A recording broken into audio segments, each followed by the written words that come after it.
এত রাতে চলে এলাম। আমি জাস্ট ঘুমিয়েছিলাম, ঘুমাই নাই, নিচে শুয়েছিলাম। উঠে আমি ফোনটা করি, দেখি কখন আসবে। লাইটটা জ্বালাও।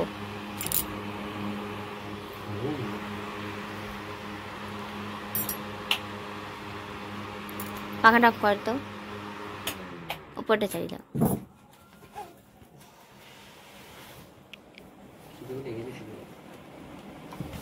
অনেক কিছু খাবার আছে আজকে। ব্লগটা কিন্তু একদম অন্যরকমভাবে শুরু করলাম, কারণ কোনো প্ল্যানিং ছিল না ব্লগটা শুরু করার। কারণ আজকে একটা ব্লগ শেষ করেছি, আবার যেখান থেকে শেষ করেছি তার খানিকক্ষণ পর থেকে কিন্তু আরও একটা ব্লগ আমি শুরু করছি। এখন ঘড়ি কাটা কিন্তু কটা বাজে ঘুমাবো? শেষ করেছিলাম তখনও মাকে জিজ্ঞাসা করছিলাম, এখনও শুরু করছি, ওকে জিজ্ঞেস করছি। পাঁচটা লেগে গেছে, 5টা বাজে। আর আমি শুয়েছিলাম, এই যে এখন বিছানায় নিচে করাই আছে, শুয়েছিলাম। আর উঠে আমি দেখি ওকে ফোনটা করি, কখন আসবে না আসবে। তারপরে উঠে বিছানার পত্রে তুলবো, দেখছি ও ফোনটা ধরলো না। তার খানিকক্ষণ মানে কয়েক সেকেন্ড, 10-12 সেকেন্ড পরে দেখছি বাইকের হর্নের আওয়াজ পেলাম। ও এসেই আগে হর্ন দেয় বাইকের। তো চলো, এই যে বিছানাপত্র তুলবো, মুখ হাত পা ধোবো। বাসন অনেক পড়েছে, কারণ রাত্রি আজকে পরোটা হবে, দুপুরে খাওয়ার বাসন আছে, হাঁড়ি আরে সব পড়ে আছে, সব মাঝে করবো। আছে তো, তাহলে রাতে পরোটা খাও, হাত পা ধোও না, ভাত বাড়তে কতক্ষণ। তো চলো, কাজগুলো পরে করবো, আগে ওকে খেতে দিয়ে দিই, তারপরে কাজ পরে করা যাবে।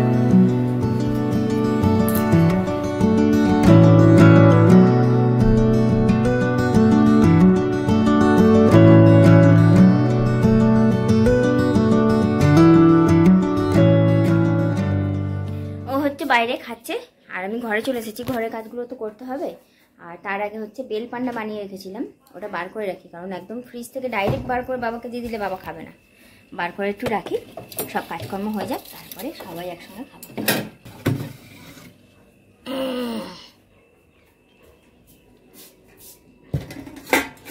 এক বাটি বসে গেছে। একটা কথা আছে জানো তো, দূরের সানাই সবার ভালো লাগে, কিন্তু সেই সানাইটাই যদি তোমার ঘরের পিছনে বাজে তখন তোমার ভালো লাগবে না, বিরক্ত লাগবে, যে কত জোরে বাজছে, ভালো লাগছে না, কানে লাগছে, আরও কত কিছু। এই কথাটা কেন বললাম জানো তো, সবার দূর থেকে দেখে মনে হয় কি এদের বাড়িতে কত গাছপালা, ঘরটা পুরো ঠান্ডা হয়ে থাকে, গরম তো এদের লাগেই না, ভুল ধারণা। ঠান্ডা হয়ে থাকে, অবশ্যই ঠান্ডা হয়ে থাকে, রাত্রিরে খুবই ঠান্ডা হয়ে থাকে। এমনকি বাইরেটাও, উঠোনটা, বাইরেটা, বারান্দাটা সবই ঠান্ডা, ভাইয়ের ঘরটাও ঠান্ডা। কিন্তু আমার ঘর আর মায়ের ঘর দিনের বেলায় টেকা যায় না, বিছানায় তো ভুল করে শোয়াও যাবে না, মানে যেহেতু অ্যাজবেস্টারের ঘর তো খুব তাপ নাবে। আর অ্যাজবেস্টারের ওপরটা তো ছাওয়া নেই, দেওয়ালগুলো ঠান্ডা হলে, ছাওয়া হলে কি হবে, অ্যাজবেস্টার তো মানে রোদ্দুর লাগছে সারাদিন, সেই তাপটা যাবে কোথায়, সেইটা নাবে। আর একদম বিছানাটা পুরো একদম গরম চাটুর মতো হয়ে থাকে, ভুল করেও বিছানাতে শোয়া যায় না। ওই জন্যই কিন্তু এই যে কাঁথা পেতে দুপুরবেলার দিকটা নিজেতেই শুতে হয় সারা গরমকাল। এটা তো তোমাদের আগের একটা ব্লগে বলেইছিলাম। তো চলো, ওই জন্যই ওই কথাটা বললাম যে দূরের সানাই ভালো লাগে, কাছের সানাই ভালো লাগে না। দূর থেকে দেখলে যেটা মনে হয় সেটা কিন্তু কাছে নাও ঠিকঠাক, মানে যেটা ভাবছি তুমি সেটা নাও হতে। তো চলো বন্ধুরা, টুকটাক যে বিকালে কাজকর্মগুলো থাকে সেইগুলো সেরে ফেলি। বাসন মাজাটা এখন হবে না, কারণ ও খাচ্ছে বাইরে বসে, ওর খাওয়া হবে, তারপরে বাসনটা মাজবো। আগে কিন্তু ঘর বারান্দাগুলো ঝাড় দিয়ে নিলাম।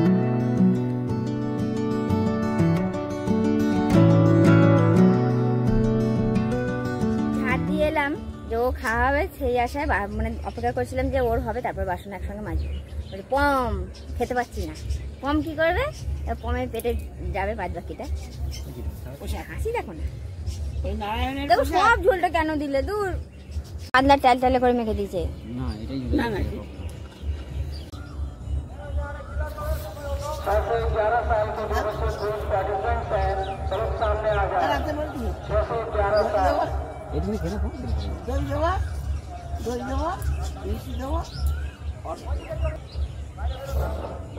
ও না কিছুটা ভাত খেতে পারছিল না, ওই জন্য আমাকে খাইয়ে দিল।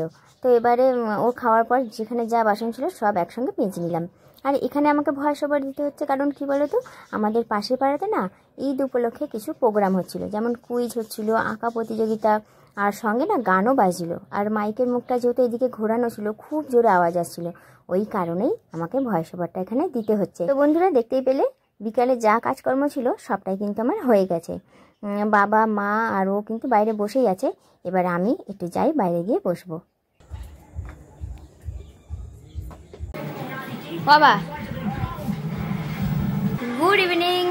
বাবাকে আর বড়মশাইকে দিলাম চা, আর আমি আর মা খাবো বেলের শরবত।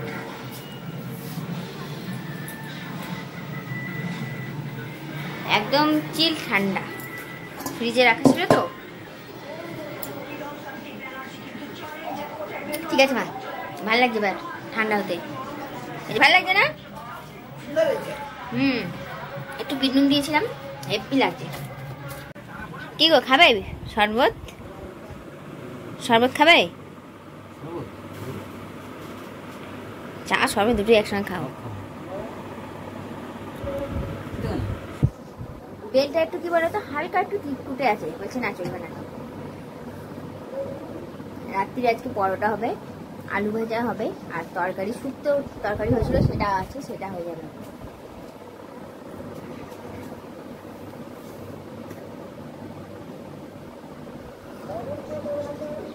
চাটা খাও, চা ঠান্ডা জল শরবত করে খাও।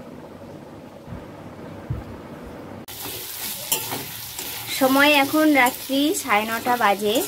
আর তোমাদের বলেছিলাম যে রাত্রি আলু ভাজা পরোটা হবে, তো আলু ভাজাটা বসিয়ে দিয়েছি। আর এইদিকে দেখো, এই যে ময়দা মাখা রাখা আছে।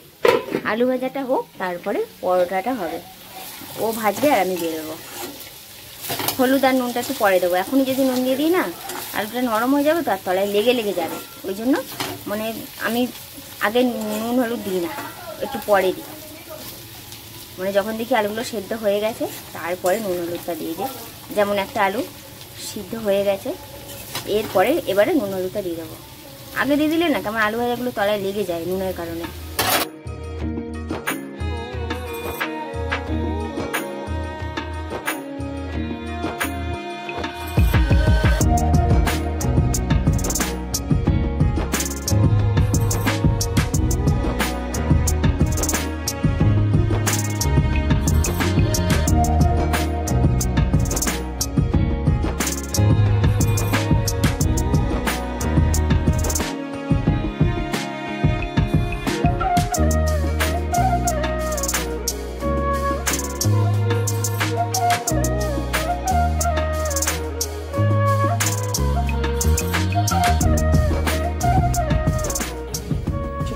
তো হয়ে গেছে, আর ঘুমে চোখ একদম ফেটে যাচ্ছে দুজনারই, দেখতেই পাচ্ছে চোখ।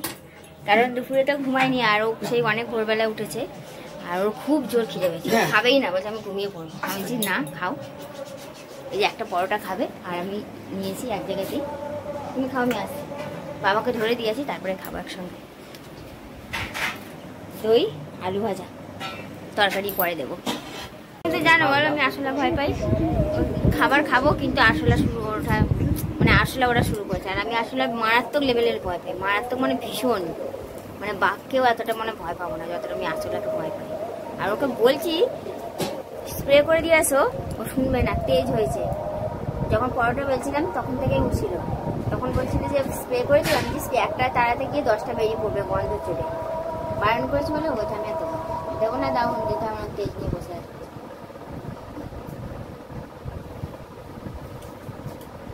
ব্যাটা ছিল হেভি তেজ, তেজ না হেভি জেদ, প্রচন্ড তেজ।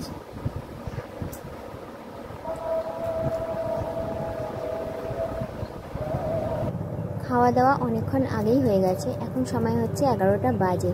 আর দেখছো মাথায় জল দিচ্ছি, ঠান্ডা জল, একদম ফ্রিজের চিল ঠান্ডা জল মাথার তালুতে দিচ্ছি, কারণ মাথার যন্ত্রণা করছে। তোমরা তো জানোই যে আমার মাইগ্রেন আছে, মাইগ্রেনের ওষুধটা ঠিকঠাক খাওয়া হচ্ছে না, আর কয়েকটা ওষুধ শেষও হয়ে গেছে। ওই জন্য কিন্তু মাইগ্রেনের ব্যথাটা আবার বেড়েছে, যেহেতু গরমটা পড়েছে ওই কারণে।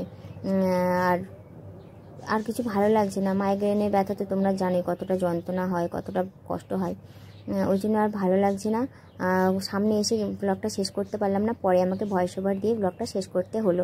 তো বন্ধুরা, তোমরা সবাই খুব ভালো থেকো, সুস্থ থেকো, টাটা।